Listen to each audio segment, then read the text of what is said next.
नमस्कार। आज की ऑनलाइन कक्षा में प्यारे बच्चों आप सभी का स्वागत है और हम स्वागत हर जुड़ने वाले छात्र का करते हैं। कोई भी छात्र इससे जुड़ा है हम सभी का स्वागत करते हैं। और हम पिछली कक्षा में मैंने आपको सहसंयोजकता के विषय में बताया था कि जब अष्टक प्राप्त करने के लिए कोई परमाणु जितने इलेक्ट्रॉनों का साझा करता है, जितने इलेक्ट्रॉनों का साझा करता है वही उसकी सहसंयोजकता कहलाती है। और हमने ये भी बताया था कि अगर अष्टक प्राप्त करने के लिए एक इलेक्ट्रॉनों का साझा हो रहा है तो दोनों परमाणुओं के बीच में एकल बंध बनता है। उसके लिए हमने आपको हाइड्रोजन और क्लोरीन H2 और Cl2 का उदाहरण दिया है। आज हम अध्ययन करेंगे कि कैसे डबल बॉन्ड बनता है, द्विबंध बनता है, कैसे ट्रिपल बॉन्ड बनता है अर्थात त्रिबंध बनता है। तो इसके लिए हम उदाहरण लेते हैं O2 का। ये तीसरा उदाहरण आपका होगा।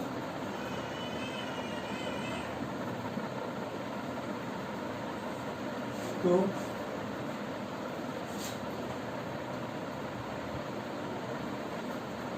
ऑक्सीजन का परमाणु क्रमांक होता है 8। पहली कक्षा में 2 इलेक्ट्रॉन और बाहरी कक्षा में इसके 6 इलेक्ट्रॉन होंगे। ठीक है, तो हम बना लेते हैं। O2 में 2 ऑक्सीजन है, इसकी बाहरी कक्षा में 6 इलेक्ट्रॉन है।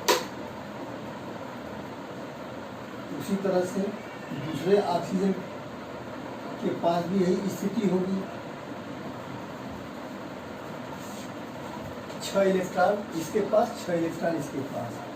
तो ये दोनों परमाणु जो है अष्टक प्राप्त करने के लिए 2-2 इलेक्ट्रॉनों का आपस में साझा करते हैं, तभी ये अस्थायित्व को प्राप्त करते हैं। तो इसको कैसे बनाएंगे?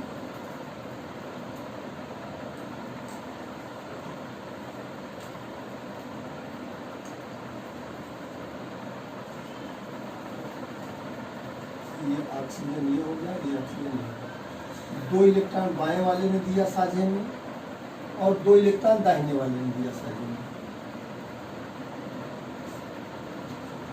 और अब दोनों के पास 6 इलेक्ट्रॉन थे और 6 में से 2-2 इलेक्ट्रॉन दोनों परमाणुओं ने साझे में दे दिया, तो दोनों के पास 4-4 इलेक्ट्रॉन बचेंगे, जिसको हम बाहर बना देंगे।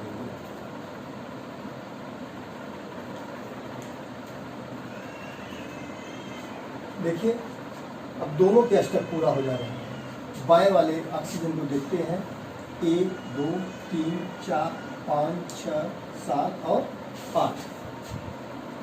यहाँ पे ध्यान देंगे। उसी तरह से दाहिने वाले को देखते हैं, 1 2 3 4 5 6 7 8। दोनों के इलेक्ट्रॉन जो है दोनों की संरचना जो है अस्थायी हो जा रही, दोनों अष्टक प्राप्त कर ले रहे हैं। तो ऐसा तो दोनों की संयोजकता क्या होगी? 2 होगी। ऑक्सीजन की संयोजकता क्या होगी? 2 होगी। लेकिन इसके बीच में जो बंध बनेगा ऑक्सीजन के बीच में वह O डबल बॉन्ड O होगा। ठीक है, इसके पहले हमने H2 और Cl2 बनाया था, तो H2 में H था, H single bond H, Cl2 में Cl सिंगल बॉन्ड Cl था। लेकिन यहाँ पे 2-2 इलेक्ट्रॉनों का साझा हो रहा है, तो यहाँ पे जो है डबल बॉन्ड बनेगा, द्विबंध बनेगा। अब देखते हैं त्रिबंध कैसे बनता है। इसके लिए हम उदाहरण लेते हैं N2 का, चौथा उदाहरण।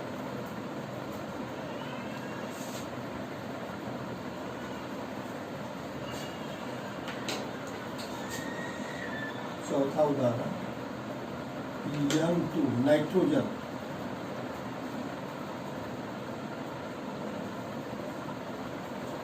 नाइट्रोजन का परमाणु क्रमांक 7 होता है। इसकी पहली कक्षा में 2 और बाहरी कक्षा में 5 इलेक्ट्रॉन होते हैं। यहाँ N2 है तो 2 नाइट्रोजन हम बना लेते हैं,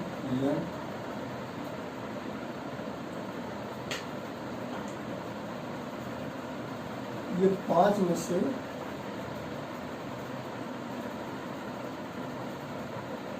दोनों नाइट्रोजन जो है साझे में 3-3 इलेक्ट्रॉन देते हैं, तब जाके अष्टक पूरा होता है।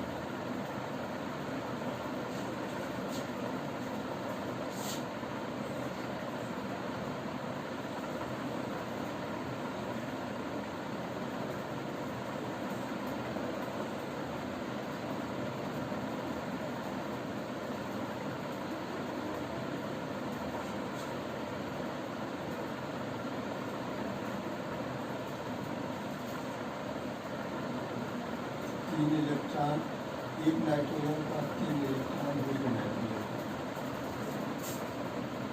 बचे कुल 5 थे तो बचे 2, इसके पास भी बचेंगे 2। देखिए इसके पास जो है 5 इलेक्ट्रॉन है, 3 इलेक्ट्रॉन यहाँ इसने साझे में दे दिया, तो बचे बारी कक्षा में 5 ही इलेक्ट्रॉन है, तो 5 में से 3 इलेक्ट्रॉन इसने साझे में दे दिया, तो बचेंगे इस 3 के बाद 4 और 5 ये हो गया। दाहिने वाले का भी इसी तरह से, इसकी भी बारी कक्षा में 5 इलेक्ट्रॉन होंगे, 3 इसने साझे में दे दिया, 1 2 3 और बचे 1 2 3 और 2 5, दोनों के पास 5-5 इलेक्ट्रॉन थे और वो हैं।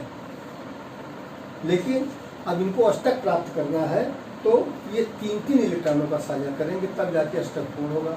तो इन दोनों ने 3-3 इलेक्ट्रॉनों का साझा किया, अष्टक देखिए पूरा होता है कि नहीं होता है। ये जो 3 और 3 मिलकर 6 इलेक्ट्रॉन, ये दोनों परमाणुओं की कक्षाओं में गिने जाएंगे। तो 1 2 3 4 5 6 7 और 8, बाएं वाले का अष्टक पूरा हुआ। उसी तरह से दाहिने वाले का भी पूरा हो जाएगा, 1 2 3 4 5 6 7 और 8, दोनों के अष्टक पूर्ण हो रहे हैं। और ये अष्टक पूर्ण कैसे हो रहे हैं? 3 इलेक्ट्रॉनों के साझे के द्वारा पूर्ण हो रहे हैं। तो नाइट्रोजन की संयोजकता कितनी होगी? 3। नाइट्रोजन की संयोजकता 3 होगी, और नाइट्रोजन के बीच में जो बंध बनेगा, N2 N2 के बीच में बंध क्या बनेगा? चूंकि यहाँ पे 3-3 इलेक्ट्रॉनों का साझा हो रहा है, तो N ट्रिपल बॉन्ड N इस तरह से। आशा आपको समझ में आया होगा। अब हम अगली कक्षा में